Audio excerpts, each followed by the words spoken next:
তিনি বাংলাদেশ জামাত ইসলামের কেন্দ্রীয় নির্বাহী পরিষদের সদস্য ছিলেন এবং কেন্দ্রীয় অ্যাসিস্ট্যান্ট সেক্রেটারি জেনারেলও ছিলেন। আপনারা জানেন, আল্লাহর কিছু নেক বান্দাদের বিরুদ্ধে বিগত ফ্যাসিবাদী সরকার গভীর ষড়যন্ত্রে লিপ্ত হয়। সংগঠন হিসাবে জামাতকে টার্গেট করে আর ব্যক্তি হিসাবে নেতৃবৃন্দকে টার্গেট করে।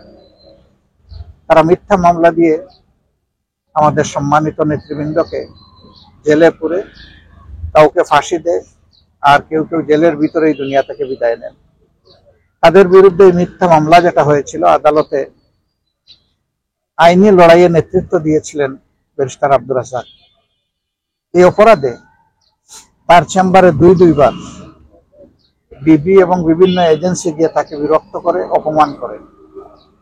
শেষ পর্যন্ত তার জীবনের উপরে হুমকি প্রদান করা হয়। সেটাও উপেক্ষা করে তিনি লড়াই চালিয়ে যাচ্ছিলেন। কিন্তু যখন তার কাছে এটা নিশ্চিত হয়ে গেল যে একদিনের জন্য সরকার আর তাকে এই লড়াই চালাতে দিবে না, বরঞ্চ তারা কুমতলব হাসিল করার জন্য তার উপরেও ঝাঁপিয়ে পড়বে, তখন তিনি বাধ্য হয়ে দেশ ছেড়েছিলেন। তার ব্রিটেনেরও নাগরিকত্ব আছে, সেখানে তিনি ছিলেন। বড় কষ্ট, দুঃখ, ব্যথা অন্তরে নিয়েই ছিলেন। বারবার তিনি ছটফট করছিলেন বাংলাদেশে আসার জন্য, কিন্তু আল্লাহ পাকের ইচ্ছা তার এই নিঃসঙ্গ প্রবাস জীবনে তিনি বহু কষ্ট করেছেন। 2 দফা বিভিন্ন ক্যান্সারে তিনি আক্রান্ত হয়েছেন। দীর্ঘদিন সেখানেও চিকিৎসা নিয়েছেন, বাংলাদেশে এসেও তিনি চিকিৎসা নিয়েছেন। কিন্তু আল্লাহ তাআলা তাকে তার কাছে নিয়ে যাওয়ারই ফয়সালা করেছেন, আল্লাহ নিয়ে গেছেন। তার শেষ দিনগুলো অত্যন্ত কষ্টের ছিল। আল্লাহ তাআলার দরবারে দোয়া করি, আল্লাহ তাআলা এই সকল কষ্টের বিনিময়ে এবং তার জীবনের সমস্ত নেক খেদমতের বিনিময়ে আল্লাহ তাকে ক্ষমা করে দিন। তার গুনাহ এবং ভুলগুলোকে ক্ষমা করে দিয়ে আল্লাহ তাআলা নেকিতে পরিণত করে দিন। তিনি আসলে মজলুমের পক্ষ হয়ে জালিমের বিরুদ্ধে লড়াইয়ের এক বাস্তব প্রতীক ছিলেন। আমরা আশা করি যে এখান থেকে যারা আইন অঙ্গনে সত্যিই মানুষকে, মজলুমকে সেবা দিতে চান, তাদের অনেক কিছু পাওয়ার আছে, নেওয়ার আছে, শিকার আছে। তিনি কখনো কোনো অনৈতিক মামলা গ্রহণ করতেন না। যে মামলা যথাযথ বলে মনে হতো সেইটাই করতেন। এর বিপরীতে যত মামলা আসুক, কাড়ি কাড়ি টাকা আসুক, 2 হাতে তিনি ফিরিয়ে দিতেন। তিনি আল্লাহকে ভয় করেই চলতেন বলে আমরা বিশ্বাস করি। এখনো যদি আইন অঙ্গনের সমস্ত আইনজীবীরা সেই একই নীতি অনুসরণ করেন, তাহলে মানুষ ন্যায় বিচার পাবে, এটা আমরা আশা করি। কিন্তু আইন অঙ্গনে সে অবস্থা আমরা দেখি না। বহু ধরনের অনাকাঙ্ক্ষিত পরিবেশ আমরা দেখতে পাই। তা আমরা দোয়া করি আল্লাহ তাআলা ইনসাফ বাংলাদেশে কায়েম করার জন্য, তার শর্ত হিসাবে আল্লাহ তাআলা কোরআনী শাসনটাও কায়েম করার ব্যবস্থা করুন। আমিন। তাহলে সত্যিকারের ইনসাফ সর্বত্র কায়েম হবে, শুধু আদালতে নয়, সমাজের সর্বত্র। আমরা সেই ইনসাফ কায়েমের জন্য আল্লাহ তাআলার সাহায্য চাই, মঞ্জুরি চাই এবং আপনাদের সকলের সহযোগিতা চাই, দোয়া চাই। আপনারা সবাই দোয়া করবেন। এই কবরস্থানে তিনি ছাড়াও আল্লাহর যত বান্দাবান্দি শুয়ে আছেন, আমরা গুনাহগার মানুষ, আল্লাহর দরবারে তেলাওয়াত করে, ইস্তেগফার করে, দুরূদ করে আমরা দোয়া করেছি। আশা করি আমাদের মাওলা আমাদের দোয়া কবুল করবেন। আমাদের দোয়া যদি এই সমস্ত অসহায় মানুষের জন্য সামান্য একটু কাজে লাগে, আমরা আল্লাহর দরবারে আরো বেশি বিনীত এবং কৃতজ্ঞ হব এবং আল্লাহ যেন তামাম জিন্দেগি পরস্পরের জন্য এই কল্যাণ কামনার দোয়া করার এই মনোভাব, মানসিকতা, উদারতা এবং আন্তরিকতা আল্লাহ তাআলা আমাদের সকলকে দান করেন। আসসালামু আলাইকুম ওয়া রাহমাতুল্লাহি ওয়া বারাকাতুহু। আমরা প্রত্যাশা করি যে তিনি ন্যায় বিচার পাবেন ইনশাআল্লাহ, এবং তিনি অচিরেই মুক্ত হয়ে আমাদের বুকে ফিরে আসবেন এবং তিনি এই দেশে ফিরে এসে ইসলামী আন্দোলনের নেতৃত্ব দিবেন ইনশাআল্লাহ। স্যার, আজকে তো আপনি দলের আছে নিবন্ধন দিয়ে একটা রায় আছে না, আজকে না, এটা 13 তারিখ হিয়ারিং হবে। 13 তারিখ ইনশাআল্লাহ ওটা আমরা পাবো। কারণ এটা জানেন ভাই, আমরা কি বলবো, আমাদের উপরে হাজার জাতের জুলুম করা হয়েছে, যেটা অন্য কোনো দলের উপরে না।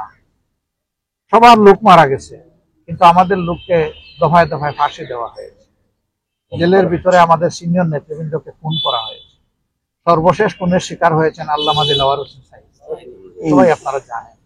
তো এগুলো আমাদের দুঃখ ব্যথা। আমাদের অফিসগুলা সিলগালা করে রাখা হয়েছিল, আমাদের নিবন্ধন কেড়ে নেওয়া হয়েছিল, শেষ মুহূর্তে এসে আমাদেরকে নিষিদ্ধ করা হয়েছে। এগুলো আর কারো করা হয়নি। বোলডোজার দিয়ে কোনো দলের নেতাকর্মীদের বাড়ি ভাঙা হয়নি, কিন্তু আমাদের বাড়ি ভাঙা হয়েছে। তা আমরা শত ব্যথা অন্তরে নিয়েও দেশটাকে ভালোবাসি, তো মানুষকেও ভালোবাসি। এই জন্য আমরা সিদ্ধান্ত নিয়েছিলাম যে আমরা দল কিংবা ব্যক্তি পর্যায়ে কোনো প্রতিশোধ নেব না, তবে অবশ্যই আইনের মাধ্যমে প্রতিকার চাব। জামাত একটা মামলা এখন পর্যন্ত প্রচুর মামলা করেছে, আপনারা জানেন না। অবশ্যই আমরা মিথ্যা মামলা করি নাই, শত শত মানুষকে আসামি বানাই নাই, কিন্তু যারা অপরাধী তাদের কাউকে আমরা ছাড়ি নাই। তাদের নাম সুনির্দিষ্ট উল্লেখ করে, তাদের অপরাধের সুনির্দিষ্ট ধরন উল্লেখ করে আমরা মামলা করেছি। আমরা সেই ন্যায় বিচারটা দেখতে চাই, দোয়া করেন সেই ন্যায় বিচার শুধু আমরা না, জাতি যেন পায়। এই যে 24-এর আন্দোলনে যারা শহীদ হলো, যারা পঙ্গু আহত হলো, যারা জীবনের তরে জিন্দা শহীদ হয়ে এখন বিছানায় পড়ে আছে, কাতরাচ্ছে, অন্ধ হয়ে, প্যারালাইজড হয়ে, তারা যেন ন্যায় বিচারটা পায়। এই ন্যায় বিচার যদি নিশ্চিত হয় তাহলে আগামীতে কোনো জালিমের জন্ম এই দেশে হবে না। যদি ন্যায় বিচার নিশ্চিত না হয় তাহলে দফায় দফায় জালিম আরো ভয়ঙ্কর রূপ ধারণ করে এই জাতির সামনে আসবে। আল্লাহর কাছে আশ্রয় চাই সমস্ত জুলুম থেকে।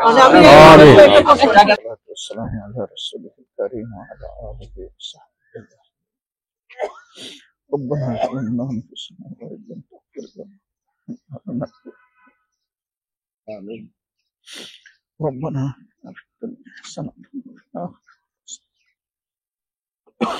ইয়া আল্লাহ, তোমার বান্দে শামসুন নাহার রব্বুল আলামিন দুনিয়া ছেড়ে চলে গেছে।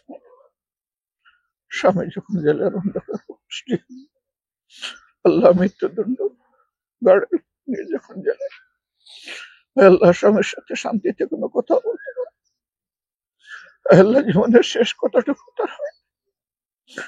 আল্লাহ এই অবস্থায় তিনি দুনিয়া থেকে বিদায় নিয়েছে। রব্বুল আলামিন তার প্রিয় স্বামী এখন পর্যন্ত মাবুদ জিন্দা না হয়েছে। আল্লাহ তোমার বান্দিকে তুমি ক্ষমা করো। আমিন। আল্লাহ তার স্বামীকে তুমি মুক্ত করো। আমিন। ইয়া রাব্বুল আলামিন, ইয়া রাহমান রাহিম, দুনিয়ায় তো কথা বলতে পারলেন না, আল্লাহ জান্নাতে তুমি তাদেরকে মিলিত করে। আমিন। আল্লাহ দুনিয়ার সমস্ত অবলা কথাগুলো সেখানে যেন বলতে পারি না। আমিন। ইয়া রাব্বুল আলামিন, ইয়া আল্লাহ আমাদের ভাইকে তুমি সবরে জামিল আতা করো। আমিন। আল্লাহ তাদের ছেলে সন্তান মেয়ে সন্তানকে তুমি মাহমুদ সবার আখতিয়ার করার তৌফিক দাও। আমিন। আল্লাহ এই পরিবারটা আজকে ছিন্ন ভিন্ন হয়ে গেছে। হে রব্বুল আলামিন, এক একজন এক এক দেশে থাকে, আল্লাহ কেন হয়েছে তুমি জানো সবকিছু। আল্লাহ আমরা তোমার কাছে সব জুলুমের প্রতিকার চাই। তুমি যেদিন ওয়াহিদুল কাহার হিসাবে আল্লাহ বিচারের আসনে বসবে, সেদিন তুমি আমাদেরকে ন্যায় বিচার উপহার দিও। ইয়া রাব্বুল আলামিন, সকল জুলুম যারা আমাদের উপরে করেছে, আল্লাহ একটা একটাকে ধরে যদি তুমি জাহান্নামে দাও আমাদের কোনো লাভ নাই মাওলা। ইয়া আল্লাহ, কিন্তু ধরে ধরে যদি সবগুলোকে হেদায়েত দিয়ে দাও আমাদের অনেক লাভ হবে। আল্লাহ এদেরকে তুমি হেদায়েত দাও। আল্লাহ এদেরকে তুমি হেদায়েত দাও। আল্লাহ তুমি একরামাকে হেদায়েত দিয়ে সেনাপতি বানাইয়া যুদ্ধে শহীদ করতে পারছো। আল্লাহ এদের মধ্য থেকে তুমি একরামা তৈরি করে নিতে পারো। আল্লাহ কুলা তলোয়ার দেওয়া, ইয়া আল্লাহ রাসূলকে হত্যা করার শপথকারী আল্লাহ উমর ইবনুল খাত্তাবকে তুমি কবুল করেছো। ইয়া আল্লাহ এই ধরনের উমরদেরকে আমাদের মুখে তুমি দাও আল্লাহ। ইয়া রাব্বুল আলামিন, ইয়া আরহামার রাহিমিন, এরপরে যদি কাদের পরিণতি আবু জাহলের মতো হয় আমাদের কোনো আপত্তি নাই। আল্লাহ পরিণতি যদি আবু লাহাবের মতো হয় আমাদের কোনো আপত্তি নাই। উম্মে জমিলের মতো হয় আমাদের কোনো আপত্তি নাই। ইয়া রাব্বুল আলামিন, সবকিছুর ফয়সালার চূড়ান্ত মালিকানা তোমার হাতে মাওলা। ইয়া আল্লাহ, কিন্তু আমরা মানুষের ধ্বংস চাই না, কল্যাণ চাই। হে রব্বুল আলামিন, যার কপালে যার কিসমতে কল্যাণ নাই তার জন্য তোমার ফয়সালাই যথেষ্ট আল্লাহ। আল্লাহ আমাদের এই জমিনটাকে এত এত ইয়া আল্লাহ শহীদদের রক্ত আর মজলুমদের চোখের পানি দিয়ে আল্লাহ এই জমিটাকে তুমি ধুয়ে মুছে পরিষ্কার করে দাও। আল্লাহ তোমার কুরআনের জন্য তুমি কবুল করে দাও। আল্লাহ শহীদদের পথ ধরে তুমি আমাদেরকেও কি দয়া করে মাবুদ শহীদ হিসেবে কবুল করবে মওলা। আল্লাহ এই বহুত বড় মায়ার মওত, আল্লাহ বড় লোভনীয় মওত আল্লাহ। আল্লাহ এই মওত তুমি আমাদেরকে দান করিও মওলা। আর যাদেরকে রেখে তুমি উম্মার খেদমত করাতে চাও তাদেরকে তুমি তৌফিক দিও মওলা।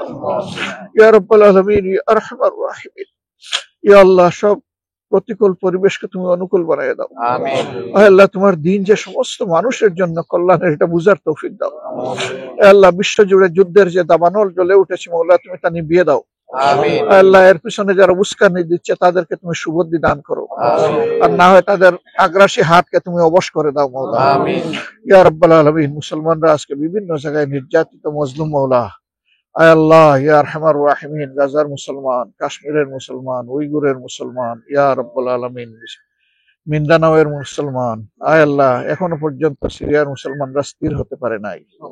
আয় আল্লাহ লেবাননের মুসলমান, আয় রাব্বুল আলামিন, আয় আল্লাহ, আয় রাব্বুল আলামিন, তুমি তো সাক্ষী সারা বিশ্বকে তোমার গোলামদেরকে দিয়ে মরে রেখেছে কারাগারগুলো।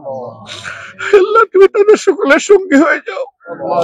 ইয়া আল্লাহ তাদের মুক্তির ব্যবস্থা করে দাও। জাতির মুক্তি এবং ব্যক্তির মুক্তি সবকিছু তুমি দান করো মাওলা। ربنا تقبل منا انك انت السميع العليم وتب علينا يا مولانا انك انت التواب الرحيم سبحان ربك رب العزة عما يصفون وسلام على المرسلين الحمد لله। সামনে হাঁটবেন, পিছনে দুই তিনজন একটু হাত ধরে ভিতরে ঢুকবেন। এই জায়গা থেকে আপনি যতদূর সম্ভব আপনি যাবেন।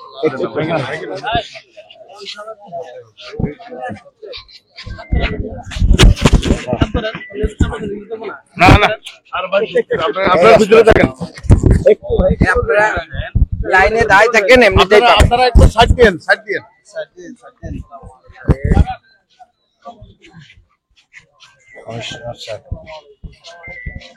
লাইন ভাঙেন না, লাইন ভাঙেন না, লাইন ভাঙেন না। Please please.